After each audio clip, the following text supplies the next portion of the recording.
Começa agora. Agora são 6h02, hora da participação de Luiz Cláudio Marcolino, economista, dirigente sindical, que participa aqui do Jornal Brasil Atual, edição da tarde, com a sua coluna São Paulo em Foco. Olá, Marcolino. Olá, Rafael. Olá, ouvinte da Rádio Brasil Atual. Bom ter você aqui com a gente. Marcolino hoje vai falar sobre a importância das investigações pela Justiça, dos desvios que já foram identificados na Dersa e a participação de Paulo Preto. É sempre muito nebulosa essa figura, né, o Marcolino?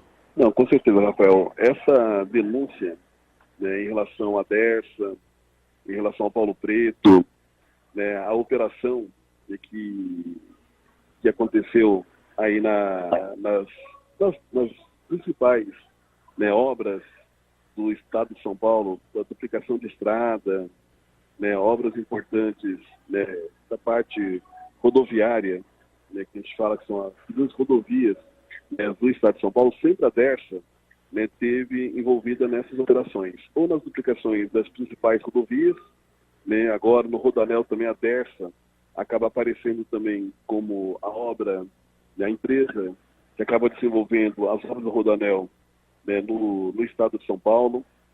E a gente percebe que, né, as empresas sempre aparecem, ou é o Odebrecht, né, ou a própria CBPO, né, que é uma obra que muitas vezes, né, tem uma disputa entre essas duas empresas, tanto a Dersa quanto a CBPO. Vou dar um exemplo, a rodovia Dom Pedro I e a construção da Carvalho Pinto.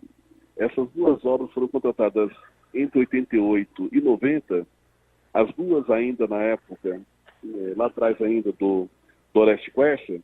E de lá para cá, essas duas empresas, né, foram alvo de investigação, né, seja do poder público, né, seja, né, da Assembleia Legislativa, e a gente percebe que boa parte, né, dessas investigações que vem acontecendo principalmente em relação ao Odebrecht, né, com a empresa Dersa, e são volumes vultuosos, sempre tem, pelo menos, ou está sendo apontado agora nos documentos que estão aparecendo, uma relação com o então governador José Serra.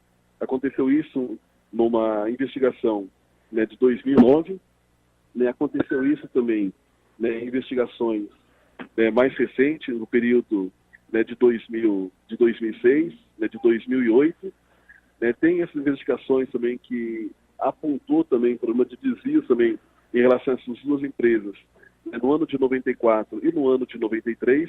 Então a gente percebe que esse processo, né, de corrupção, né, no Estado de São Paulo, envolvendo, né, figuras públicas do PSDB, né, operadores, né, dessas investigações ou dessas apurações que o Poder Público está fazendo agora, aparece o Paulo Preto, principalmente, né, nessas operações que aconteceram nas principais estradas do Estado de São Paulo, e aparece aí o ex-governador José Serra, né, aparece também em alguns momentos o próprio, né, senador, né, hoje da República, Aloysio Nunes, né, que aparece em diversas dessas relações. E o que é importante, Rafael, é nesse processo que haja as investigações, né, porque tem aparecido documentos, tem aparecido, né, dinheiro que foi, né, desviado, né, para o exterior, né, com documentos, com provas, né, com dados concretos. Né. Agora você vê, o Paulo Preto foi preso na semana passada, mas já foi solto, né, pelo Supremo Tribunal Federal. Quer dizer, aí a gente vê uma pessoa que tem provas, que tem documentos, que tem, né, indícios aí de desvios, né, vultuosos, né, de recursos públicos do Estado de São Paulo, e continua solto. Pois é, e sempre tem uma característica nessas obras, né, Marcolino, que é a grande duração para que elas fossem, para que elas fossem terminadas, né? Então você teve uma série de contratos aditivos realizados ao longo de diversas gestões, né? E a lei, Rafael, ela é clara. Né, um contrato, né, quando é feita uma licitação para uma obra pública, né, aqui do Estado de São Paulo, essa obra tem que ser executada no máximo em 5 anos. Mesmo o aditivo, né, que tem que ser feito dentro do contrato, a validade dele é no máximo de 5 anos.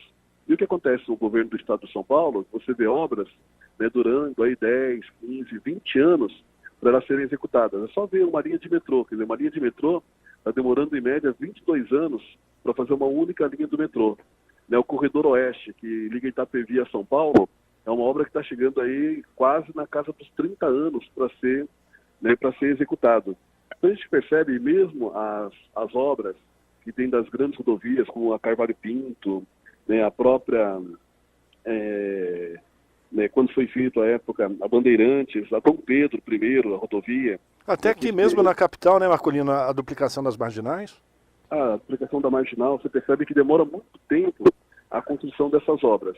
E o que a gente tem percebido? Que essas empresas, Rafael, ou elas são, uma ganha licitação e subcontrata uma outra, acaba dando um cartel aqui entre essas empresas, ou elas fazem a obra em lote, né? Lote 1, lote 2, lote 3, então eles dividem, né, uma única obra que devia ser feita por uma empresa no prazo de 5 anos, eles vão dividindo, né, a construção da rodovia ou a duplicação da rodovia em lotes. Então isso é para dificultar o processo da operação, né, ou dificultar o processo da investigação, e quando você começa uma obra por trecho, né, aí assim, começou um trecho agora, começou um trecho daqui 2 anos.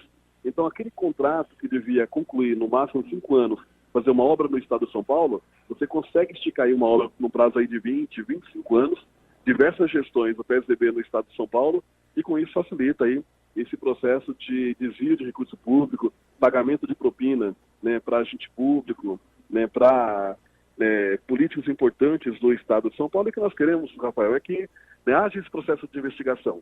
Né, o papel, né, da gente estar cobrando, ou mesmo do poder público, né, cobrar, fazer a investigação, porque é um direito, né, um dinheiro que é da população, que não está sendo investido corretamente como deveria, né, e quem acaba pagando aí, né, essa corrupção descontrolada no estado de São Paulo acaba sendo a população. Tá certo. Quero agradecer aqui a participação de Luiz Cláudio Marcolino, economista, dirigente sindical, participa aqui do Jornal Brasil Atual, edição da tarde, com a sua coluna São Paulo em Foco. Marcolino, obrigado. Amanhã novo contato. A gente agradece, muito estamos de volta. Obrigado, Rafael. Boa noite a você e a todos os ouvintes da Rádio Brasil Atual. Boa noite. Luiz Cláudio Marcolino, aqui no Jornal Brasil Atual. Agora